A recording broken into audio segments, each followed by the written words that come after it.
hi there. I've got this brand new cutting mat, so I thought maybe I should try something new with my dioramas as well. See, I've crafted about 5 dioramas to this day, but all of them have been somewhat on the darker side of things. So this time around I wanted to try something a bit happier. And well, it will also prove that my head isn't entirely filled with dark stuff. Anyway, what am I even doing here? Well, what I'm doing here is creating an island, a floating island. So far, I've learned to create some earthy textures, be it dry, swampy, wet, all of that. But this time, I want to learn how to make a completely rocky surface. In this case, I'll avoid clay altogether and try to create the granite surface out of foam entirely. To do that, I'm scoring certain lines onto the foam and then creating some crease out of a sculpting tool to make it look a bit weathered. I don't really have any reference to go with this, and I'm just trying to imagine some sort of a cracked up granite rocky surface, the sort of thing that floats, you know, naturally. Once I've got a decent shape of the bottom layer, I will add some overhanging rocky cliff on the top to make it look a bit more interesting. I'll then give the rock several layers of primer and I will apply a bit of highlights. After that, I've also tried to experiment with a bit of darker washes to hopefully bring out the depths of the rock. It looks okay, but in my humble opinion, I feel like it ruins the whole aesthetics. Sure, it looks good, but it also feels painted at the same time. Well, at least that's what I think. You can let me know how you feel about it down in the comments below. Next, I'll create an incision onto the bottom of the foam and create a recess for a battery pack to go into. I'll then attach a warm yellow LED onto the power source so that I can light up a house that I will build later on. To make the whole thing float, I need to have access to outer space like Elon Musk or be David Blaine himself. Unfortunately, I am neither of them, so I'll just use some fishing lines to dangle the whole thing. To do that, I need an anchor point. And to make the anchor point, I will be using hot glue, wherein I will stick a twisted cable or wire onto the hot glue. Now, the reason I'm using fishing line here instead of maybe thread or wires is because I have a massive roll of it, which I had bought several years ago. The other reason, perhaps the more important one, is that fishing lines have a very high tensile strength, and it also happens to be invisible, so much so that it can fool fishes. So, naturally, it can fool humans as well. This partially completes the foundation, so I can start working on the house. For the design of the house, I decided to make it look very cozy. Yes, I understand that cozy is a very subjective experience, but I'll try to make something so cozy that even a rock thinks that it's cozy. I'll first make the structure of the house using thin foam core boards. I'll then cut out some of the openings for the windows and doors to make the light shine through them. For the colors of the wall, I will paint the initially white foam core board with another coat of white color again. To make the columns and beams for the house, I decided to use popsicle sticks. The reason for that is because popsicle sticks is made of birch wood and it has a much more interesting texture. I also decided to give the edges some shavings here and there to make it cozy AF. I'll then use a very thin version of Vallejo brown wash and then soak the whole thing onto the wood. From then it's just a matter of chopping them into desired lengths and then sticking them onto the walls. The one major difference between this house and the one in Little Nightmares diorama is that I'll try to vary the thickness of the struts onto the wall.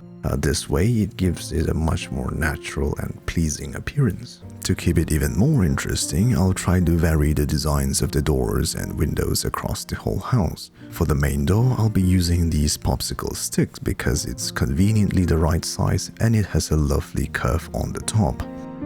Once I have a decent shape, I will give it a nice brown wash and then stick some door handles that were made using jewelry wires. And I think that looks very cozy. Well, what do you think? For the windows, I decided to make them circular, and to make the window frames, I will use balsa wood and carve it out into a round shape. To make the window sills, I'll be using jewelry wires as well, and I'll stick them onto the frame. I won't really bother adding some sort of glass or anything on it, and I'll just simply stick it onto the wall. Now before I continue to add more stuff onto the wall, I want to start working on the roof. For the roof, I decided to go with a gabled roof style, similar to the ones we see in Studio Ghibli, because there's really nothing cozier than Studio Ghibli movies. Now, I'm just a beginner learner when it comes to crafting, and there's nothing really that I can teach you or share with you. But I really want to share my knowledge, at least the ones that I know, and I believe there's something I can share with you here. See, if you look at this roof, it looks rather weird. These roofs are called Dutch gable roofs, and for that we have a queen truss over here that will form the wall for this side of the roof. And the rafters that are supported on this truss cannot extend too far out due to support limitations. So I'll just merely make an incision here where about 2 foot or about 50 centimeters, and then that should make it look much more realistic. Now, I'm sure that most of you might have known this already, but if you didn't, I hope that it was useful for you in your next crafting. Anyway, back to crafting the diorama, and as I was trying to do a test fit here, I noticed this small gap between the rocks, and god damn it, I needed to put a window there and make it look really cozy.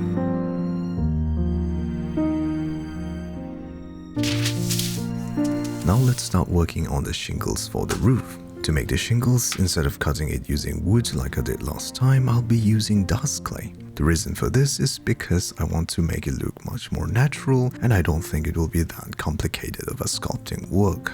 I'll simply use a rather blunt sculpting tool and then shove and create some of the textures on the roof shingles. Somewhere along the line, I also realized that if I were to shove my sculpting tool between the two shingles and then lift it up or twist it up to vary the shingles a bit, making it look much more random and organic. The whole process was a learning experience for me, and you can tell here from the very first side of the roof compared to the last one, which looks much more real and natural. To make the house look even more cozier, I decided to make the roof ridges out of wood. To do that, I will put slabs of curved clay on top and then cut out the edges to make it look like, I don't know, bark or some sort of wood that has been carved out like a canoe. And there you go, it's a very cozy little house. And also, let's not forget, I also made a tiny little cottage to the side to be almost like a warehouse or storage area, which in retrospect looks more like a Christmas tree. As I was trying to fit the thing onto the foam, I realized I forgot the chimney. This is very important, not only because of its aesthetic cozy vibe, but also because I need a hole for the fishing line to come out of.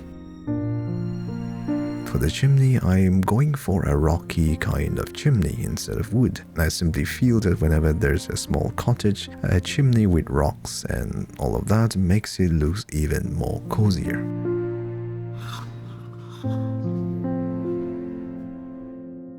For the color on the roof, I decided to go with a very vibrant terracotta color. You see, in Studio Ghibli movies, the roof or the color palette is mostly red. It has a very nice warm contrast to it, so that's what I'm going for here. As for the ridges on the top, as I mentioned earlier, these are wood, so I'll give it a nice brown woody color to make it look a bit weathered or rotten. After that, I'll continue painting the chimney as well, giving it some vibrant clayey limestone type of color, and that should make it look very warm and cozy. With all of that completed, I will finally be able to stick it onto the foam. To make the terrain, I wanted to use this new clay, the Ladol clay, but unfortunately I have a bit of dust clay left over.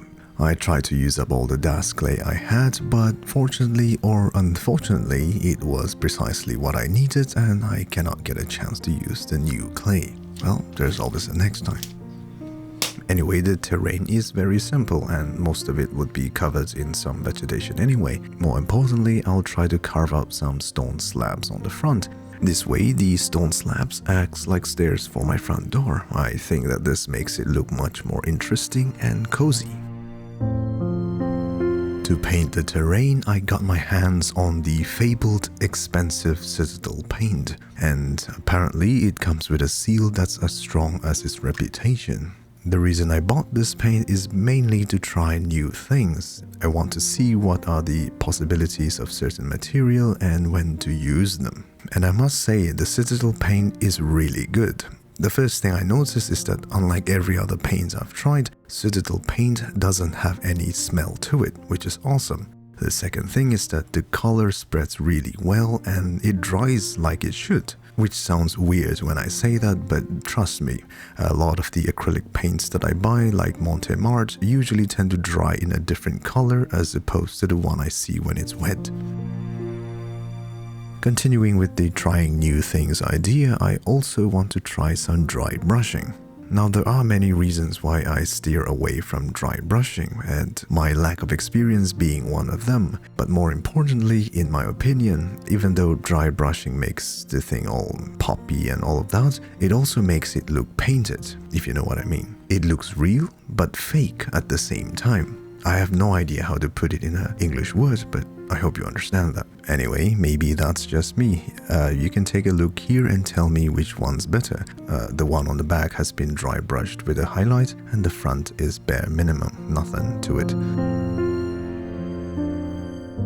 Moving on, let's work on the vegetation. I'll start the whole thing off with the trees, of course. This time, the tree of choice is the gnarled juniper tree. It's a tree that grows in deserts and dry areas, and I have always been fascinated by it as a kid. And that's not the only reason I chose this. The other reason is because juniper trees usually don't have a rough bark. Instead, they have this smooth, cracked up, woody surface, and I want to try that mainly because that's different from everything I've done so far. What that also means is that I won't be able to use the Swedish tree making technique. To make the branches for my tree, I'll be using plaster instead of the PVA glue. Again, the reason is because I want the surface texture to be smooth instead of rough surface. It's not the most elegant method, but that should be good enough. I'll make about 4 trees and then give them a nice coat of primer. This thick coat of primer will also act as a sealant to help prevent the plaster from cracking away. I'll also try to spray a bit of lighter brown color from the top to create a bit of contrast where the sunlight would hit the wood. After that, it's just a matter of splashing with a bit of brown wash, and that should be good enough. For the leaves on the tree, let me go on a tangent here. See, the trees I've made in the past using the Swedish tree making technique has been pretty good, but at the same time the use of the polyfiber mesh has been something that's bothering me a lot. Not only that, but the overall appearance isn't that cozy. It's real and interesting, but it's also not a cozy vibe. And in this diorama, I'm looking for a much more cartoony and happier vibe. So to do that, I tried to come up with a weird way of making the tree leaves. For that, I'll be using Mod Podge, and I could use any other PVA glue, but in my experience, Mod Podge dries a bit faster than PVA glue, and it also flows and spreads into the leaves much better. Anyway, I'll mix a bit of water with Mod Podge in a ratio of, something like that. And then I'll simply drip it all over some foamy textures and crumble them up. This way, when the whole thing dries, I will be left with crumbs of leaves that I could simply just stick onto the tree. Now, perhaps the biggest advantage of this idea would be that I can create the shape of the branches to be in any way I want, and I can also vary the thickness and the randomness to make it less round and blobby. Anyway, as for the choice of color, I'm not going for realism here. I want to make it look a real fake thing, if that makes sense to you. You see, if you look into the movies from Studio Ghibli, you will notice that the leaves don't really have that many shades going on. It's either a dark or a lighter shade, and that's what I'm going for. Real fake. Anyway, I'll finish the whole trees up with some touch of light brown color, and I'll stick them onto the diorama. Well, temporarily I suppose, because I don't think I'll be sticking it permanently just yet. I'll simply poke it onto the foam for now, and I'll try to get a sense of what I can do with the vegetation. With the trees in place, I'm trying to add some balconies and other stuff onto the whole house here.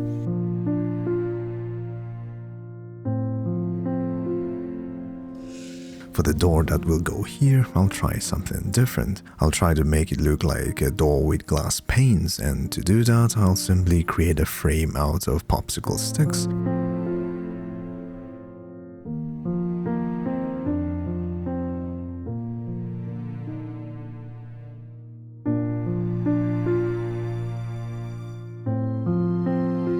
I'll then use this translucent air-drying clay to form the window panes. Or would it be door pane? Anyway, point is, I'll be using a sculpting tool to gently poke it on the back so that the glass doesn't appear to be too flat and makes it look much more cozier.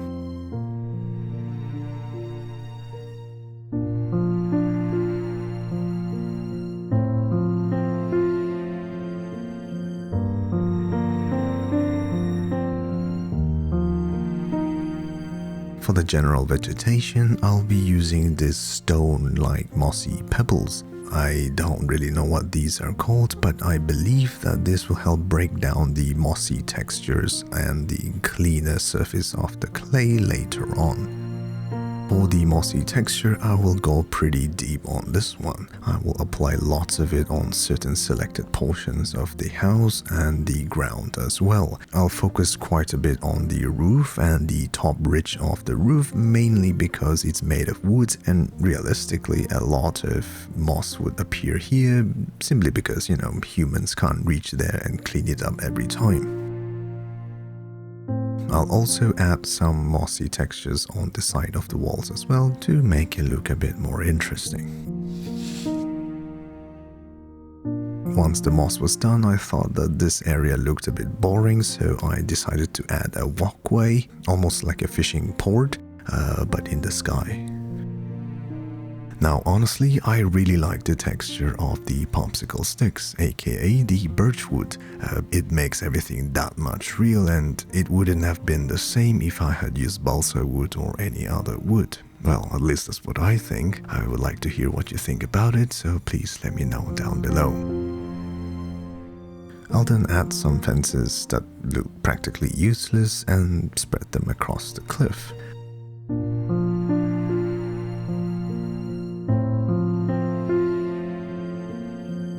After that, I will use some of the foam textures to blend the tree stem onto the ground, as well as some of the broken, unmaintained fences.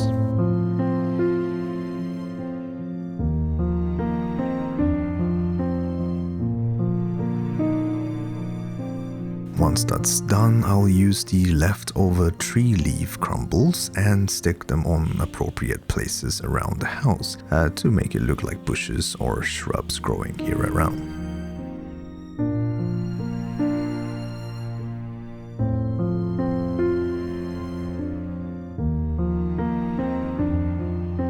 For the footpath on the front door and on the side of the house, I decided to use the same stone mossy pebble thingy, but in a brown color.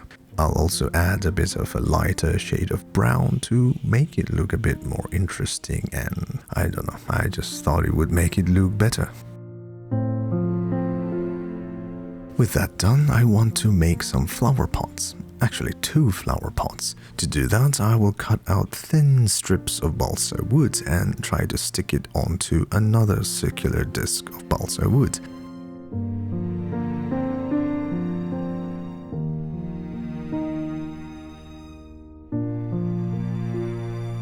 I'll then take a circular shaped ring of jewelry wire and then slide it up the bucket of a flower pot. This would be something that they used to do in the older times. Well, I don't know, but I've seen pictures of it. Once the glue and paint has dried, I will sprinkle in some of the dirt brown color texture that I used earlier. I'll then stick a twisted pair of jewelry wire into the pot. Now the flowers I'm imagining in my head are tulips, and to make the leaves I'll be using this flower masking tape. I think that's what they're called. I'll simply cut off tiny little strips from the masking tape to resemble the leaves of tulips.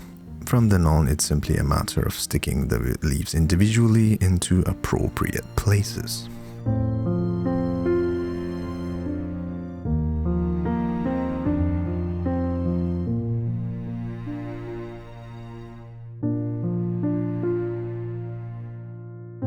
For the choice of flower color, I'm continuing with the theme of the warm, red, vibrant color, so I decided to go with a pink color and a less pink color.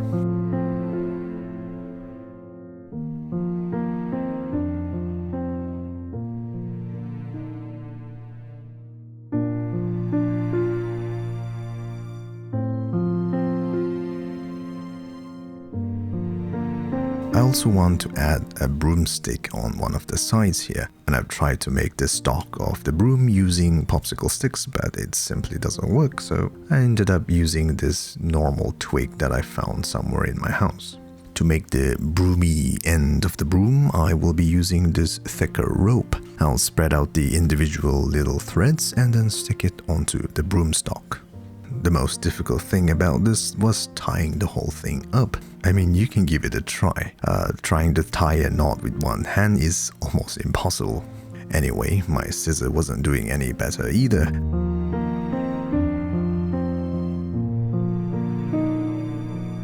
I'll then trim off the excess lengths along with some of the dangly bits on the sides to make it look like it's used and worn.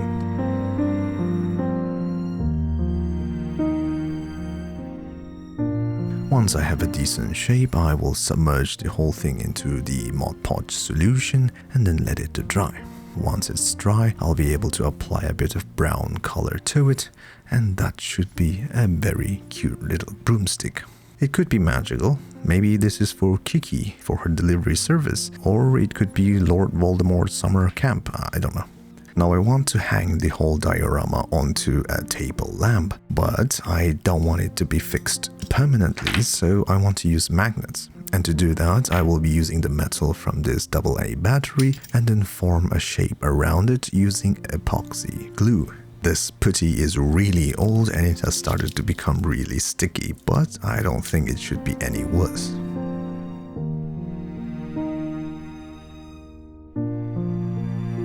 After I got a decent shape of the attachment, I'll drill a hole for the fishing line to go into. And side note, I've learned a valuable lesson from experience that drilling metal can be quite dangerous because it tends to get stuck. So yeah, well, it happened here as well, so I won't be taking my chances with it. Once I have the attachment plate completed, I will stick a jewelry bead onto the fishing line. And I will cut it away because I forgot to insert the attachment plate.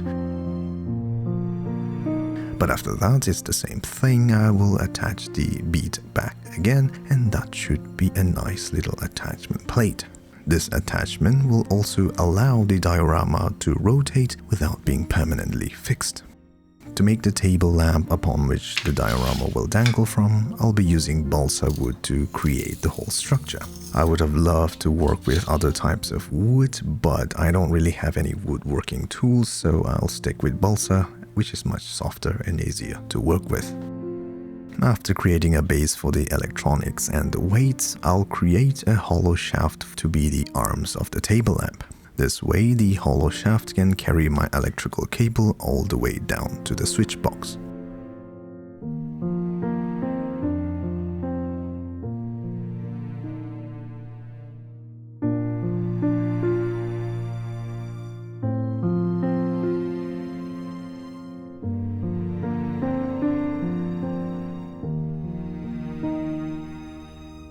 Now it wouldn't be a table lamp if there was no lamp to it. And for my lamp, I'm using this LED strip. And again, going with the theme of non-permanent structures, I want to make sure that I can replace this LED light if it gets damaged. So I'll try to rely on friction fit to fit the LED onto this slot. Therefore, I need to be very careful and carve out an exact shape for the LED so that it has enough friction to hold it, but not too small that the LED pushes and warps out the whole frame. That looks good enough, so I'll continue to add some spacers onto the LED so that I can install a frosted plastic sheet. This will help hide some of the ugly looking electronics and help diffuse the light a little better. It's not that great, but I think that's pretty good enough.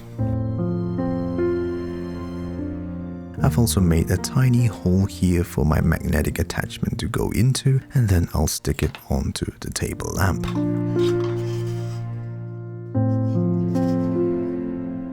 I'll then drill a hole onto the base so that I can insert a light switch. And for the light switch, I chose this toggle switch. These are the kind of switches you would normally use for your speakers or musical instruments, but I like the appearance of it.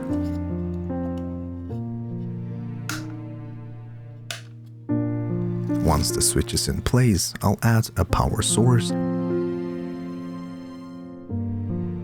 tidy up the cables, and then complete the connections.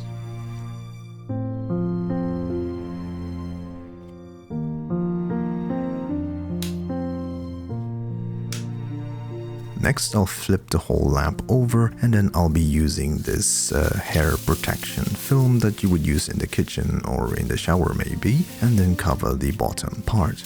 After that, I'll pour a very generous amount of plaster to serve as the counterweight for the whole lamp. I also want to screw the plaster down onto the bottom, so I'll use some reinforcing metal strips on the corners so that it doesn't just snap away later on. Once the whole thing is dry, I'll screw it in place, and then the lamp should be completed.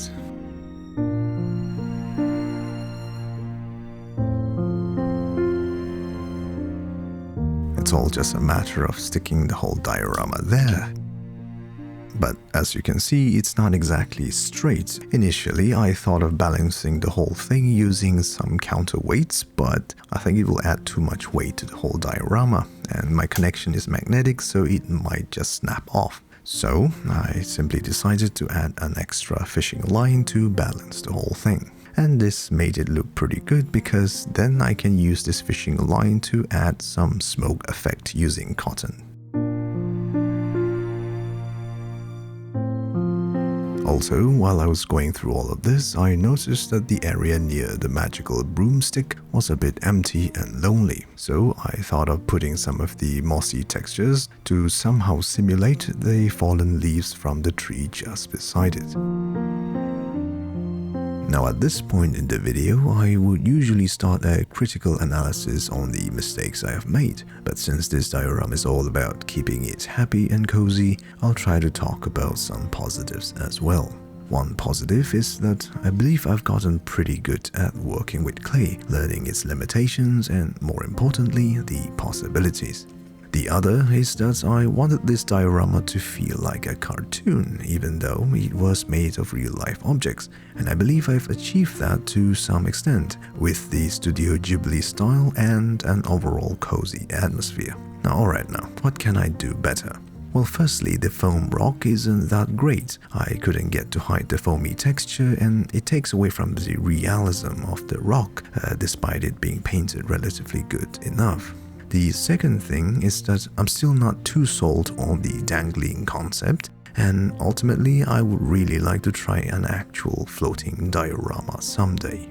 Nonetheless, I'm very happy to see that I was able to create something out of my imagination. More than anything, I'm very happy to see myself improve as a crafter, because on one hand, it's a huge personal satisfaction, and on the other, it would mean that I can craft better videos for you to enjoy.